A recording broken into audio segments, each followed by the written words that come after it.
The most profound questions tend to emerge during or from challenging times.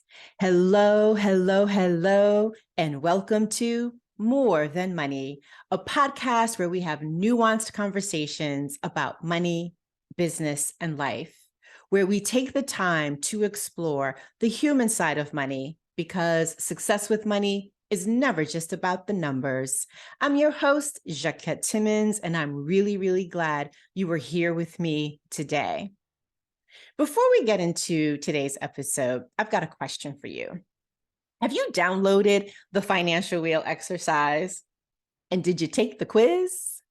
Well, if you did, then you are familiar with one of the questions on the quiz, and it is, quote, how do you feel about the current state of your finances, personal, business, or both? I like to, peruse the answers to that question every now and again. And when I did so recently, here was one person's answer, quote, I feel frustrated that my finances are not closer to what I want them to be because I know I have the ability to make the money I want to make. I can't save what I want. I can't spend where I want and need to, and I can't even think about investing. This person indicated that they are an entrepreneur. So I don't know if they were talking about their business finances or their personal finances, but I'm going to imagine that if they were talking about their business finances and they're frustrated on that front, well, then they are also frustrated on the personal front too. Are there any aspects of your money, personal or business, with which you are frustrated? If so, perhaps I can help. And so let's chat and find out. You can book a complimentary call, tell me what's going on. I can tell you what I am hearing. And if we decide that working together makes sense, well, then we can talk about those next steps. Send me a DM on Instagram, say discovery call, and we will get you a link to schedule a time to chat and take it from there. But now let's dive into today's show. Last week for episode 169, I had the awesome pleasure of interviewing Tiffany Lanier.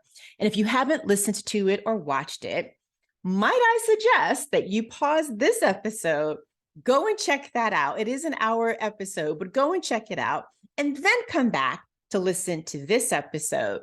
Because while it wasn't a part of the original plan, this is a follow-up to that conversation where she and I talked about challenges, change, and the power of asking questions. And in her case, one question in particular. And as you can likely tell from even how I do this podcast in general, I love a good question. And by good, I mean one that causes me to pause first before answering, and or one that makes me feel like the questioner is genuinely interested in what it is that I have to say. And I've loved questions since I was a little, and I am the queen of questions, particularly good ones. Just ask my friends and my clients. I am constantly peppering them with questions, much like I hope I practice here on the pod. And I do that mostly because I am curious. I've always been curious. But let's be honest, sometimes I'm being a little nosy too. But growing up, my mother would say, okay, Rona Barrett. And that is when it became really clear that my incessant questioning was really working her last nerve. So whenever she said that, I knew I had crossed the line of her patience threshold. However, from personal experience and professional observation, what I know for sure is this, and that is that the most profound questions tend to emerge during and from challenging times. And this was definitely true in Tiffany's case. As we talked about in that episode, again, episode 169, Tiffany and I both work with Mike Ganino and Claude DeVita of the Mic Drop Method. And I've mentioned them before too. So I've had the unique and awesome privilege of having behind the scenes access as she worked on her TEDx talk. And I was particularly struck by her perspective that personal growth is collective, not just personal. Given that so much of the self-help and personal growth movement centers all around individual effort, I was fascinated by her viewpoint. Because, like most viewpoints that are countercultural and deeply personal, it was rooted in her experience and a question, one that prompted her to start a movement of her own called the morning shift. Surviving a life threatening pregnancy and postpartum depression, all while juggling the challenges of growing and managing a business, because even in the midst of all that, life and business don't stop. All of that led her to a simple yet profound question: what do I need today? And since recording that episode, I haven't stopped thinking about my conversation with Tiffany. Hence this follow-up one, because I also haven't stopped thinking about the transformational power of questions. But they can only be that if we let it be so. Truth of the matter, you and I, we ask questions all the time for all sorts of reasons. Sometimes it's to get information. Other times it's to request permission. And at other times, it is just how we get what we want because other people are not mind readers. And even other times still, it's to get clarity. And so, yes, questions are powerful for all of those reasons, but I think we can often forget where that power resides.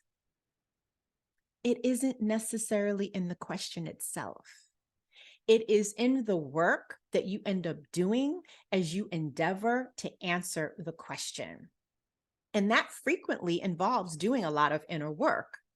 And thanks to Tiffany and her willingness to do that inner work, you and I now have a new lens by which to view personal growth and to understand more deeply how what we do in this realm isn't just for us, it affects others too.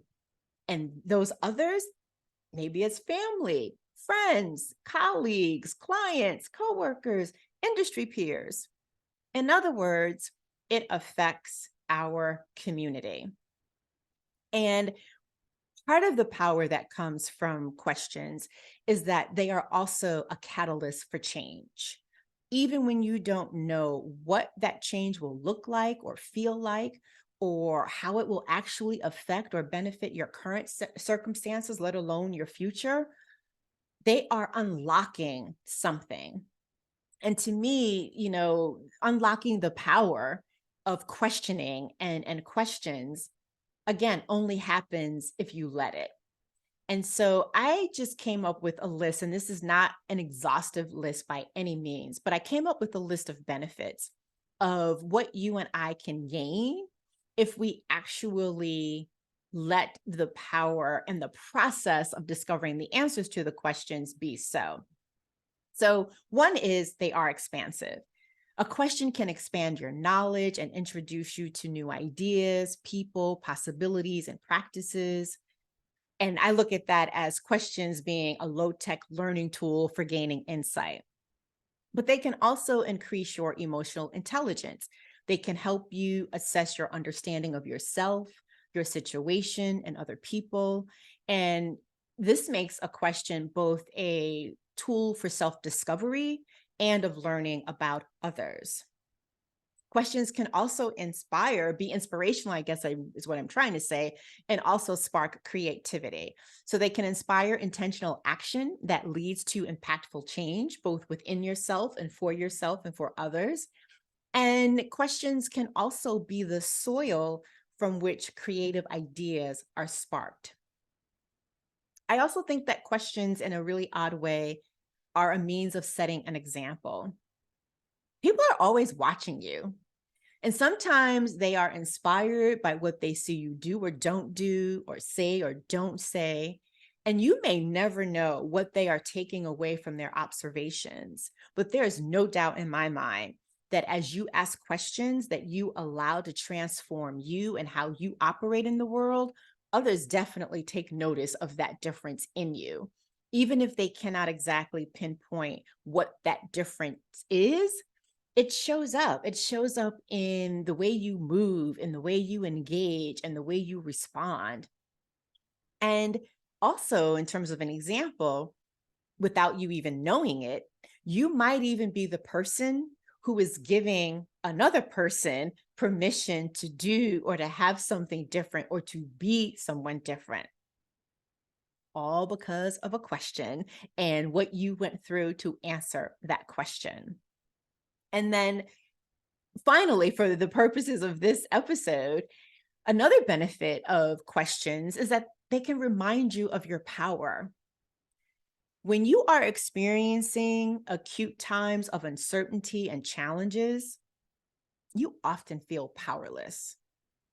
However, there is a question that can not only remind you of the power that you do possess, a power that will help you as you navigate the messy middle, but that also helps you tap into a realization you might have otherwise overlooked. So, what's your question? I ask that from the standpoint of, do you actually have a go-to question that you either ask yourself every day or that you lean on as your lighthouse for working your way through a challenging time? If not, perhaps the question that sparked Tiffany's movement can help.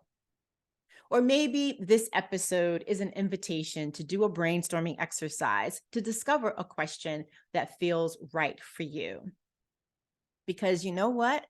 You might be just one question away from the breakthrough that you need that will help you to manage your way through it. And whether you adopt Tiffany's question of, what do I need today? Or another one, please remember this. That question will likely lead to some degree of personal growth.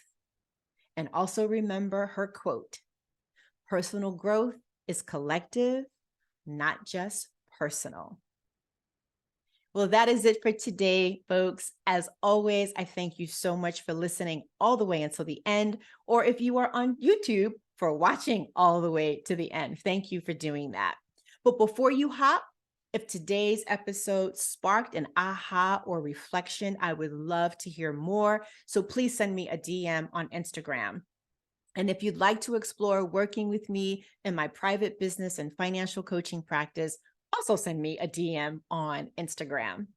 Well, once more, thank you for listening today. If you'd like to show appreciation for this podcast or perhaps this particular episode, please share it so that we can reach more people, because we can't do it on our effort alone. So we really would appreciate if you would share it. And if you happen to be listening on Apple Podcasts, please take a moment to leave a rating and a review. We do read them, but those ratings and reviews help us to stay ranked in a really nice way. And if you are watching on YouTube, we would love it if you left a comment below. And of course, if you'd like to buy me a coffee, here's how you can do that. buymeacoffee.com/Jacquette. buymeacoffee.com/Jacquette. I'll be back with another episode, and I hope you will too. Until then, remember, it's about more than money.